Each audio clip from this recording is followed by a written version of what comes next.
సమయంలో దేవుడి మీద భారం వేసి కూర్చుంటే ఎట్లా బాబాయ్? మరి ఇంకేం చేయనమ్మా? ఓ 3 గంటలు నన్ను వదిలే, నేను ట్రై చేస్తాను.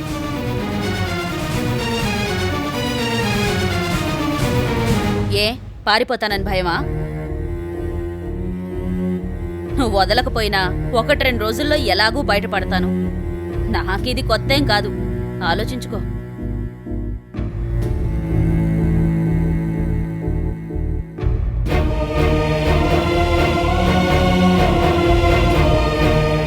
ఆపరేషన్ చేయకపోతే మీ అబ్బాయి బ్రతకడు.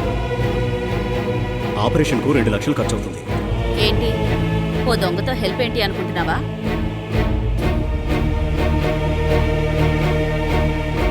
చేసే దిల్లుండాలి గాని ఎవరైతే ఏంటి బాబాయ్.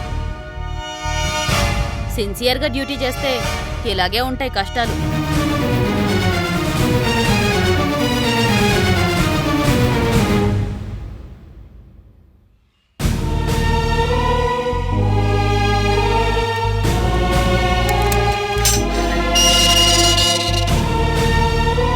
బాబాయ్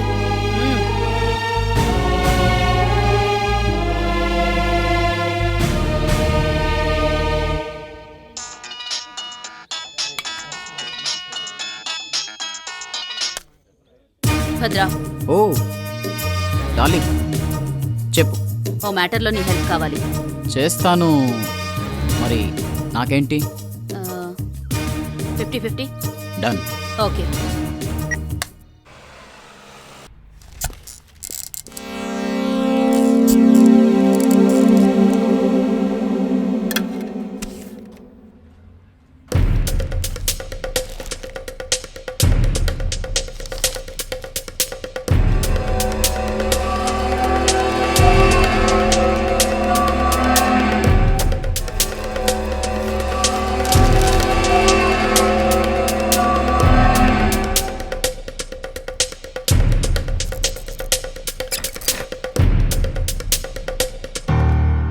ఇదిగోనమ్మా.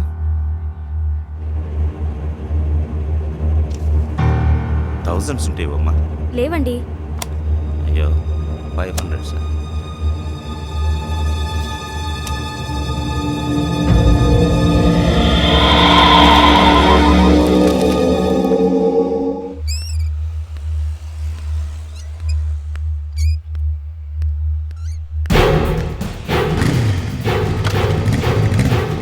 బాబు ఒక ఆటో కనపడుతుంది.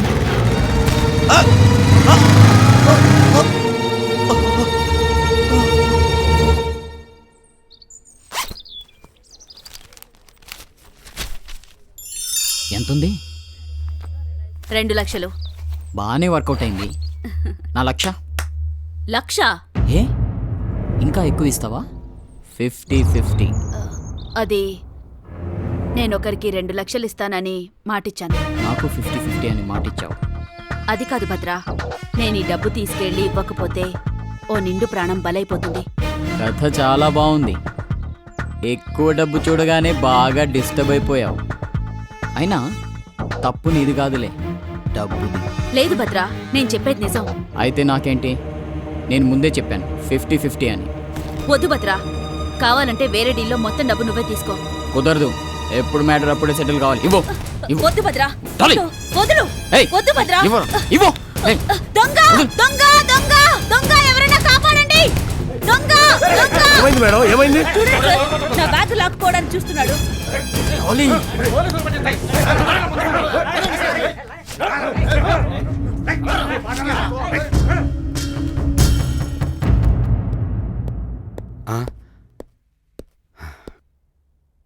ఇదిగో బాబాయ్, నీకు కావాల్సిన 2 లక్షలు.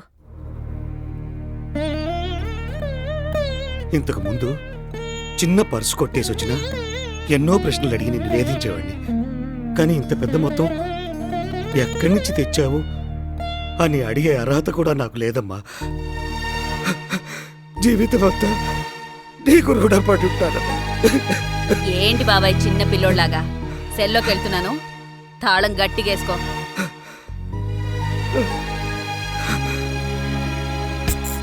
డాక్టర్, మా అబ్బాయి don't worry, he's all right. ఇందాకే కదా ఆపరేషన్ ఐసీయూకి షిఫ్ట్ చేసింది. స్పృహలోకి రావడానికి కొంత టైం పడుతుంది. మీరు బాబుని సాయంత్రం చూడొచ్చు. ఓకే?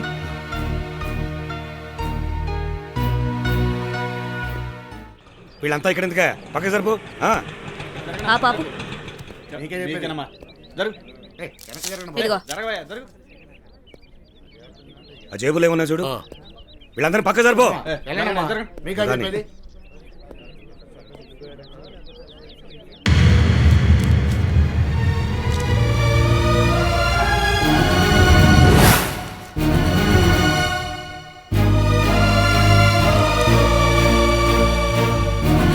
ఏమడాలి? ఏమైంది బాబాయ్? ఎవరో పెద్ద మనిషిలా ఉన్నాడమ్మా. ఏం కష్టం వచ్చిందో ఏమో విషం తీసుకుని చనిపోయాడు.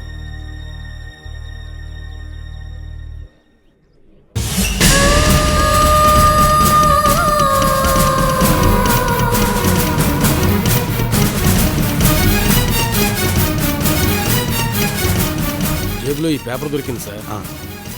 వెనక్కి వెళ్ళండి అయ్యా, వెనక్కి వెళ్ళండి, వెళ్ళండి. నా పేరు రంగారావు. మాది రాజమండ్రి దగ్గర పేరవరం.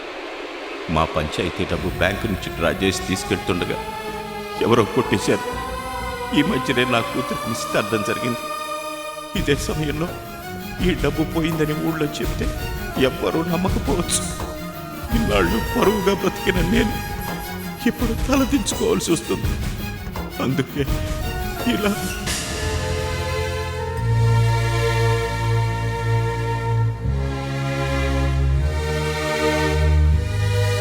ఒక ప్రాణం కాపాడడం కోసం నాకు తెలియకుండానే ఇంకో ప్రాణం పోవడానికి కారణమయ్యాను.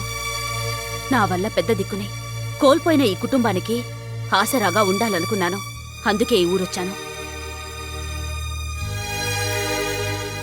కావాలనే ఈ కుటుంబంతో చనువు పెంచుకున్నాను.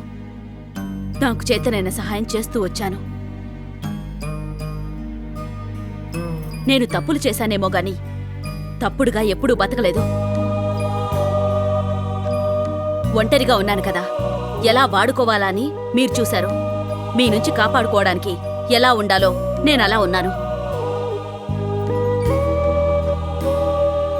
ఆడదైతే చాలు, వావి వరసలు లేకుండా సంబంధం పెట్టుకోవాలనుకునే నీచుడితను. ఆ విషయం తెలిసే బుద్ధి చెప్పడానికి ఇతని దగ్గరికి వెళ్ళాను. నా వల్ల అన్యాయం జరిగింది మీ ఒక్కరికేనమ్మా. అందుకే నన్నేం చేయడానికైనా మీ ఒక్కరికే హక్కుంది. మీరేం చేసినా సరే మీ ఇష్టం.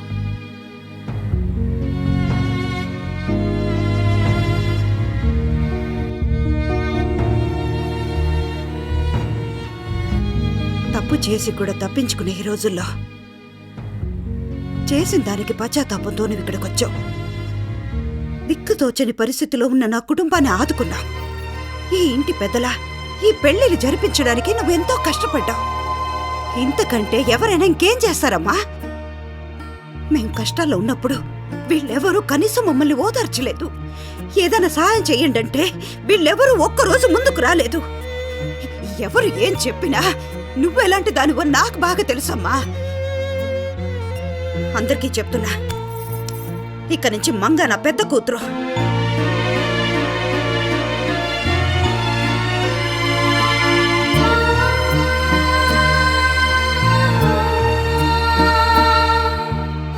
జరిగిందంతా విన్నారుగా.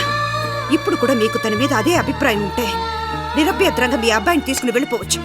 లేదమ్మా, నేను అందరిలాగే చెప్పుడు మాటలు విని అపార్థం చేసుకున్నాను. మా కొడుకుల పెళ్లి మీ అమ్మాయిలతోనే జరుగుతుంది. అవునమ్మా.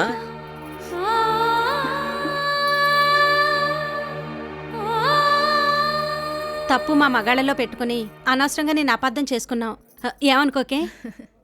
పంతులు గారు, ముహూర్తం దాడిపోతుంది, డైరెక్ట్ గా తాళి కట్టించండి. భజంత్రుడు మీరు భోగించండి.